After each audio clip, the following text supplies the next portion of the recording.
Well, good afternoon. Good afternoon to all of you all, and welcome to Retirement Unlimited Incorporated, RUIU University, RUI Informed, where we do our lifelong learning lectures with professionals in surrounding communities. Today, we are very, very excited about Carissa Crowe joining us. Carissa is a United States Army veteran, and Carissa, thank you for protecting our freedoms. She has earned her accredited asset management specialist designation, and she believes in a holistic, personalized approach to investing and financial preparation. We are excited about smart investing in retirement, and thank you, Carissa, and to your Edward Jones team for joining us today. I am going to turn it over to you, but please, participants, audience, if you have questions, please put them in the chat. We are loving the fact that Carissa said yes to answering live. Carissa, thank you. Thank you, Dr. Kit. I really appreciate the opportunity to be here today. And thank you to everybody who is joining us this afternoon. Today, we're going to talk about retirement and making your money last. I also like to call it income sourcing. And at Edward Jones, we have 5 steps very closely aligned to the scientific method where you basically determine where you are today, where you'd like to be, how can you get there, and how do you stay on track. And this is something I take clients through, and it's all centered on their goals and their financial needs. Things you need to consider: expenses, life expectancy, inflation is a big one today. And,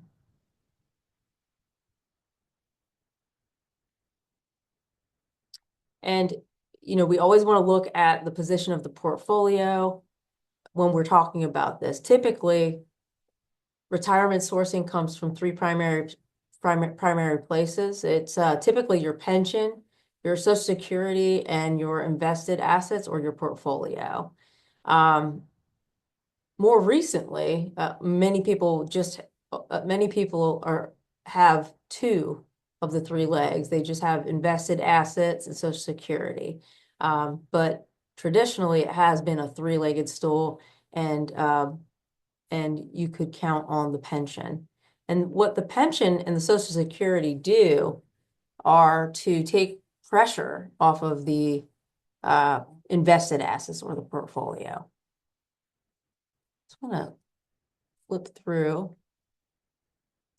In determining whether you are on target for meeting your income needs, you first have to have a budget. You have to know what you're going to spend. And you have 2 main categories. You have your necessary expenses as well as your discretionary expenses and taxes. From there, we have a budget. We can look at the budget either monthly or annually. And that's gonna determine how much income we need. So, let's say you need $70,000 in hand to live. We'll have to figure out how to source that. If you can get 30,000 from your Social Security and another 20 from your pension, well, then we have to source about 20 from the portfolio. And that's sort of where this takes us. You've got your savings and your investment, and you've also got your outside income source, which would be the Social Security and the pension. The most important thing in retirement is reliance rate. When you're in early retirement, it's better if you can rely less heavily on the portfolio, because no one has a crystal ball. We don't know what your longevity is going to look like. We don't know if your expenses will increase. That's the first part of it. So we want to be a bit more conservative in early retirement years. The second component to that is the compound growth effect. So the more you have in, the portfolio, funds that are no longer in the portfolio can't grow and compound. So the less we rely on it early, the more money that is left in the portfolio to compound and grow for the later years. So it's a twofold problem. One, we don't know what your longevity is. And 2, we want more money growing and compounding for more expenses later on. So you do want to rely, and you can see the table goes from 3%, if we're talking more conservative, it goes from 3% to 3.5% in the late 60s. It goes to 4%, then 5%, and then up to 6% in your 80s. And of course, this depends on the situation. If it's a much larger portfolio, why not spend 8% in your 80s, right? Have some fun, enjoy yourself. And then, of course, the other consideration with regard to portfolio reliance would be your legacy. Do you want to leave money behind? So, if that's a secondary goal, obviously we have to dance around that a little bit. The first priority is always making sure that you have money to live on. But if you have a secondary priority of leaving money behind, which some people do, some people don't, depends on the person, then we try to work to figure out how we can do both. And in some cases, it's as simple as using the more conservative reliance rate. And in other cases, you can do both. You can be less conservative, and you can use the portfolio to in a less conservative manner, and you're still going to be able to leave a legacy behind. Any questions on that? Carissa, we have one question. You Sure, talked about the size of the portfolio also mattering between more conservative and less conservative. So sure. what would be a size portfolio that may fit in one category or another that you may or may not want to do 8% at first? Well, in the early years, you don't want to be doing 8% regardless of the portfolio size. I mean, that's just a really heavy reliance.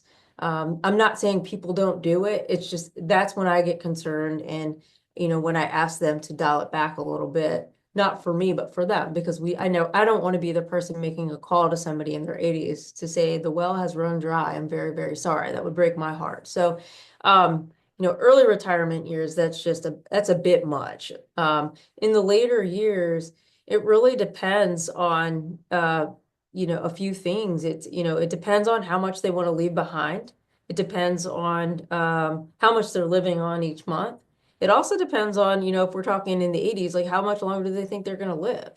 Because if it's only going to be a couple of years, then you obviously can be more aggressive with your withdrawals if you still plan to leave money behind. So there are so many factors. It's hard to say, it's hard to say what size portfolio. I hate to not give you a straight answer, but there are too many considerations. Great question though.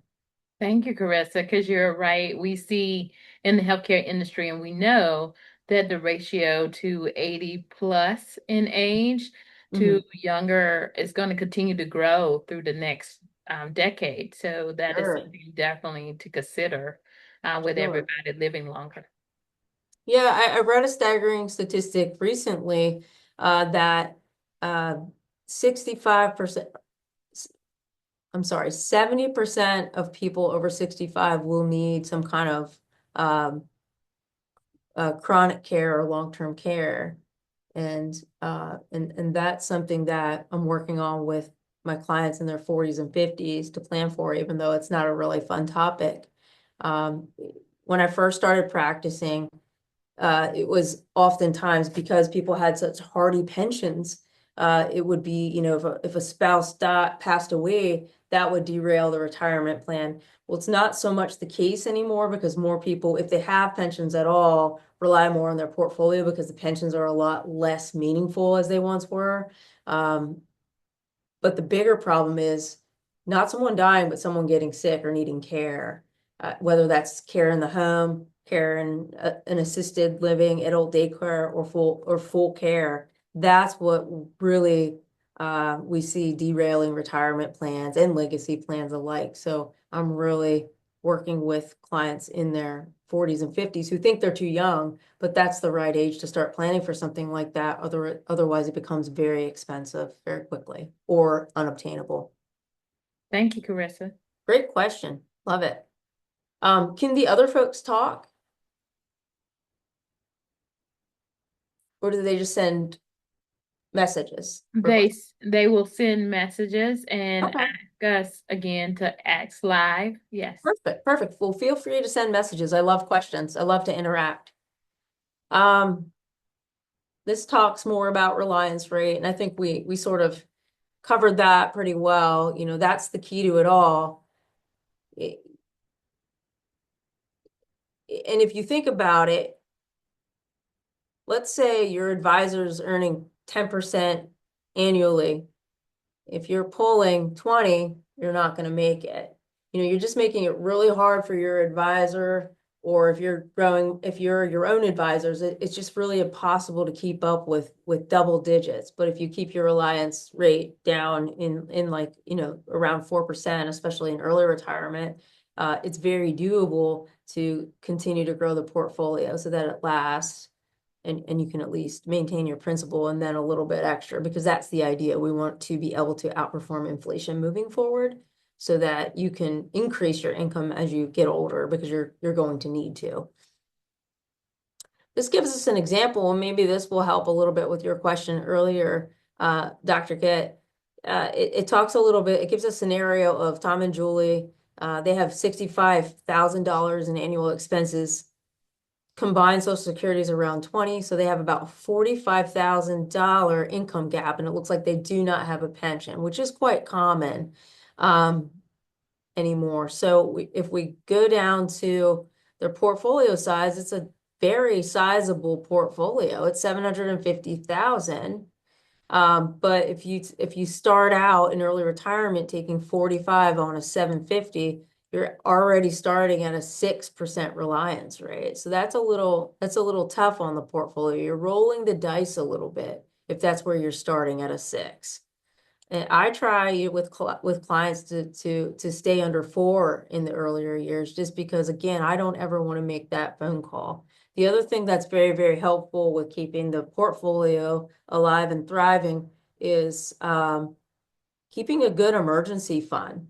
So you should have anywhere from 3 to 6 months if you're still working, but if you're in retirement, it's more like 6 months to 1 year. And what that allows for is if we're in a market pullback, like we were in 2022, it can take 16 months for the market to recover. So if you can float income for a few months while that market recovers, you're not selling while assets are down, because compound growth works. You know, you can double a portfolio in 10 years earning an average of 7.2, and that's not that hard to do, right? That's not, and you might not may not even sound like an exciting number, but that's the doubling point, 7.2% in 10 years.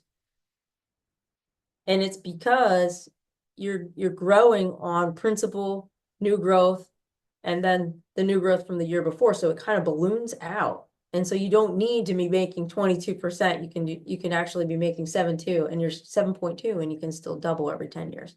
Well, if you apply that principle to a market downturn, if you're locking in losses, you're doing the reverse. It's like reverse compounding growth. You're basically locking in negative compounding growth. So it's very hard on a portfolio. So I always try to encourage clients to at least have 6 months, so that if we get in that situation, we can float income for a little while and let that portfolio recover a little bit. We're not locking in losses. Another trick of the trade, if we're in a down market, and let's say a client does not have emergency funds to float, what I can do is look at the portfolio and sell securities that are not down when the market's down. And if you're building a portfolio correctly, it shouldn't all be moving the same direction. You want to build a portfolio with some assets having you know, positive and negative correlation, meaning if XYZ is up, ABC is down. And that's done by design. So sometimes in a good market, I'll have a client come to me and say, why is ABC, you know, why is ABC down? Why do we even have ABC? Well, it's by design, because we don't want everything moving in the same way. Because if we're in a down market, we need to have something that isn't down to sell. And oftentimes, you know, in general terms, you look at bonds. Bonds typically have a negative correlation with equities like stocks and mutual funds, ETFs. So that's one reason advisors like to use stocks. They're great stabilizers. The only thing that they don't work well at curbing is inflation. So inflation is the kryptonite to stocks, and we recently came out of that. A lot of people are really anti-fixed income, but long term, it's the best we have. So long term, even though we're coming out of an inflationary environment, we may see some more inflation. Long term, if we're talking 20 years or even 10 years, we need those stabilizers. We need that negative correlation. Any questions on that? No, you're right, Carissa. That was a great example to go through that process, and thank you for sharing that tip. I hope the audience heard. Carissa said it's good to keep a good emergency fund of 6 months to 1 year in retirement. So gives another good tip for planning during retirement or before. Perfect, perfect. So if we can go back to this strategy, and I apologize, I drifted off course a little bit. You know, Tom and Julie, it looks like their withdrawal rate's a little high at 6%. So if we scroll down to the trade-offs, there are a few options. They can reduce spending. They can delay retirement if they're in the position to do so, or work part-time. And so, that is the reality of it. And I have, and the hope as an advisor always is that a client will do something like that, because again, it's pretty scary from where I sit when clients are relying very heavily on a portfolio without making any of the trade-offs. It's frightening. When we're talking about preparing for the unexpected, that sort of touches upon what we mentioned a few minutes ago, the need for long-term care or chronic care, or even a hybrid product. A lot of life insurance products will have a chronic care rider. Is it as comprehensive as a long-term care policy? No, but what's nice about it is, it's flexible. You can kill two birds with one stone, if you will. And then, of course, long-term care is a good alternative as well. So certainly explore those options to make sure that if you're fully funded for retirement, there isn't a hole in the back of the boat, because that's really what we're seeing is the biggest risk to retirement planning these days. For people working, it is disability. That's the most underinsured area for people that are still working, but in retirement, it's not having a buffer for chronic or long-term care. Okay, it looks like we've got another scenario here for Helen. Did I miss something? Okay, we're talking about long-term care. Sorry about that. And again, it's managing spending, budgeting for Medicare, health insurance, include health expenses in the budget. A lot of people leave those out, and at this point, it's almost the second largest expense to the mortgage. So we can't leave it out anymore, although it's not something fun to think about or talk about or consider. And then there's, you can consider supplemental health insurance or long-term care life insurance, which we just talked about. And I'm happy to go into the pros and cons of each of those type of products, if anybody has an interest. Okay, next we're going to talk about positioning the portfolio for both. You want to have growth at the helm. Obviously, that's what we're doing here. We're trying to make sure that you can live in retirement. And with that growth, you do need to have some stabilizers, which are fixed income. And again, fixed income, that is anything from a U.S. Treasury bond to a CD. Some people will use gold, anything that will have a negative correlation typically with your equities, because we want diversification in that portfolio. Not only in your fixed income, but in your equities as well. You want to be invested in as many parts of the world as possible, and as many in different industries, anything from IT to healthcare to consumer discretionary, industrials, you name it, because the market moves in cycles. And depending on what phase of the economic cycle we're in, different industries will hit. And we have actually seen that here in the last few months. We have seen broader market growth in the discretionary section and consumer staples, which it's been a while since they led the charge, but they've done quite well in the last 6 months. And that's something we expect to continue to see moving forward. We expect broader growth, and we think your portfolio will be a lot more stable with broad growth. You know, for the last 2 decades, I want to say you could basically be very overweighted in tech, and you were going to do quite fine. But moving forward, you know, our opinion as a firm is to have more diversification than we have in the last 20 years, simply because we know there's going to be a bit of a shakeup in the tech industry. And so you just want to diversify to hedge against that risk. Not that we don't think it's still going to do well, but there may be some new winners and some new losers. So we want to be very careful with that. And I guess we're back down to the question and answer or review portion. Does anybody have any good questions for me? Audience, again, please remember you can put any questions in the chat and Carissa will answer live. So please do that at this time. Carissa, as they're putting in the chat, there's one question. You talked about the pros and cons of long-term care insurance versus a life insurance with a chronic rider. Do you want me to talk about it a little bit? Please, yes. Sure. And then there's also another tool, like some people will actually use an annuity with a healthcare rider. And so there's a place for all three. Okay, obviously, like pure long-term care is going to be the most comprehensive if that's your primary need, and you're not, you know, in a phase of your life where you even are concerned about life insurance any longer. Well, obviously the best choice in terms of comprehensive care is long-term care. Sometimes those policies can be a little less flexible than the life insurance with the chronic care riders. So just be very aware and careful around that, because you want something that will cover you if you just need someone to come out to your home. If you need adult daycare, if you need something like a assisted living, or if you need a nursing home. So the flexibility would be the key consideration if you're going to go with a pure long-term care product, because some of them tend to be very heavy towards just full nursing home. So just look for that and make sure you can use it. Because in my experience, most people would like to stay in their house as long as possible. So make sure it covers that.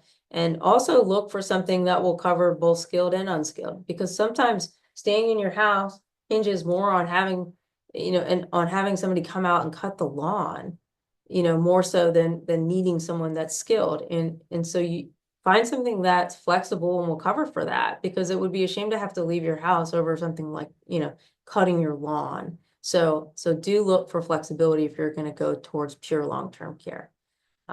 Middle of the road would be the life insurance policy with the chronic care rider.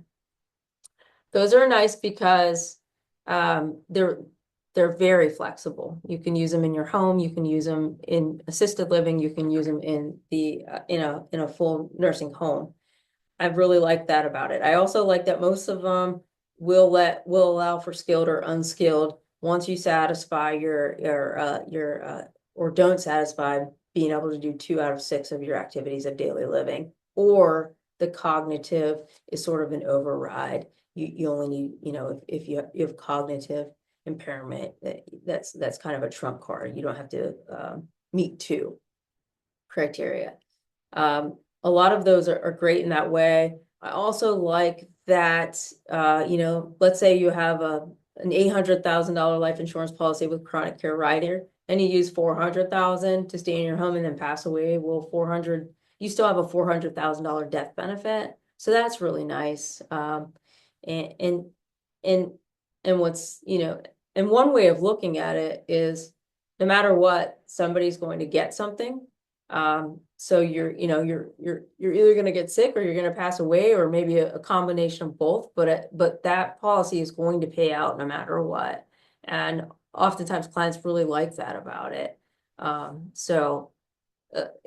addition to the flexibility, you have to qualify for those. It's pretty hard. It's almost like qualifying for long-term care. So that is one consideration. So it's one thing that you kind of want to do a little earlier, but I've had people, qualify in their 60s. So it's, and even later, it just depends on your health, but those are very, very useful. I also like those because of the leverage. You could make one payment and then go on claim, and suddenly you have $800,000 at your disposal. There's another tool that works in the same way. It's an asset repositioning. Or let's say you take $500,000 and you move it into a shell for chronic care. It'll have a magnifier. And what they'll do is they'll run you through like the life insurance or a health assessment. And based on your health, your magnifier can be anywhere from 2 to 5 times. And so they'll come back with a firm quote. Let's say you came back and you had like 3 times the leverage. So that 500,000, if you were to get sick, would now be 1.5 million, because your multiplier was 3 times. Those are really nice too.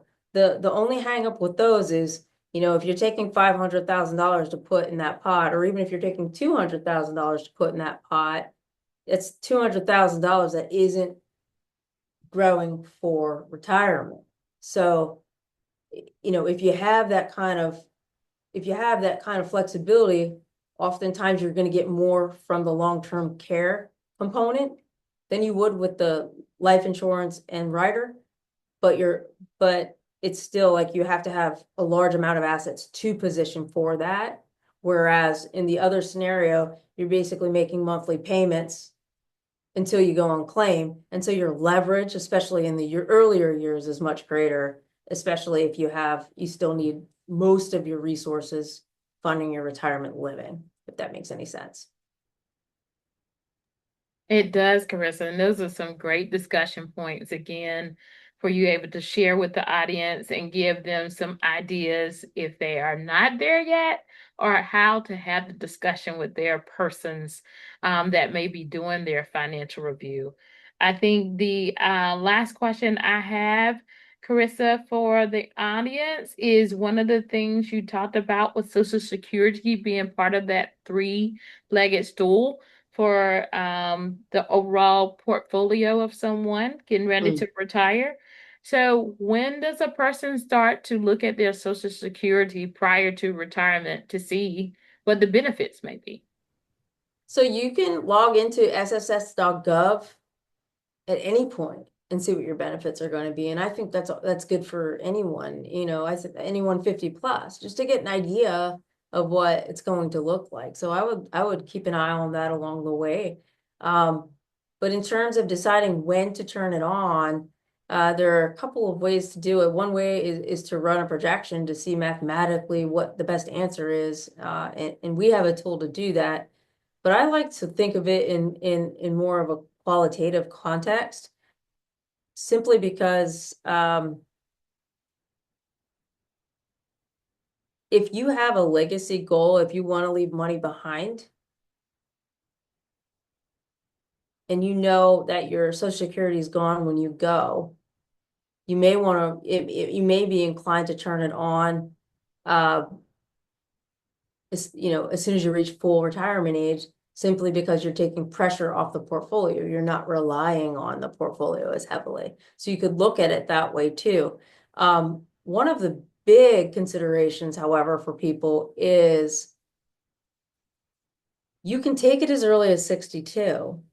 But if you think you're going to work in retirement, be really careful about that, because you're then limited, and I'd have to look it up, but it's right around 23,000. You can't earn more than that once you turn it on. So if you're 62 and retire, turn it on, and then decide to go back to work and find out that like the job of your dreams is available and you want to work for a few more years, well, now you're in a bit of a pickle because you can't turn it back off. And you're going to end up having to pay Social Security back and getting penalties, and it's going to be a problem. So that's usually the big question when clients retire from their primary job at 62. That's the discussion we have. Do you think you may go back to work? And if they're not sure, we leave it off until they are sure. Fun fact, when you're 67, you can earn as much as you want and you're not gonna have penalties and problems like that. Now, it may upset your tax brackets, but it's not gonna harm you like it will before you reach your full retirement age. At full retirement age, that income threshold is there and it's in place. But after you're 67, you can do whatever you want. So oftentimes, if clients think they're going to be working part-time, and especially if they're going to be working at what they're in an area that they're quite skilled in, where they can earn a good amount of money even working part-time, I advise that they leave it off at least until they're 67. And then at 67, we look at it again, and then it becomes what's going to make the most sense from a tax standpoint. Do we turn it on now or not? But at least we're not getting penalized as well. Carissa, that's amazing. Fun fact. I hope the audience heard that. Fun fact. Fun fact. Love those tips, and I hope that this has been a great webinar for you to plan. As Carissa said, it's early enough if you are potentially age 40 to 50 right now to be having those discussions with your financial advisors like Edward Jones. But if you're already retired, here's some secrets to the trade that you can have discussions when you walk into that financial advisor's office. Carissa, it has been a learning experience and you made it simple. Oh, thank you. Thank you. So thank you for that. Sometimes finances can get overwhelming. So thank you for allowing our audience to hear the simple way to have a healthy discussion about something as we talked about, that everyone's living well, but being prepared if there is a chronic health issue. Thank you, Carissa, very much. We Thank appreciate you. it. Thank you all for being here. Well, at this time, we hope to see you all on the next RUI Informed, as we will be talking about getting physically as well as mentally healthy for the holidays. So it's about that time in that season. I hope that each of you all have a good rest of your week. Thank you, everyone. Thank you again to Carissa and Edward Jones. Have a good night, everybody. Bye-bye.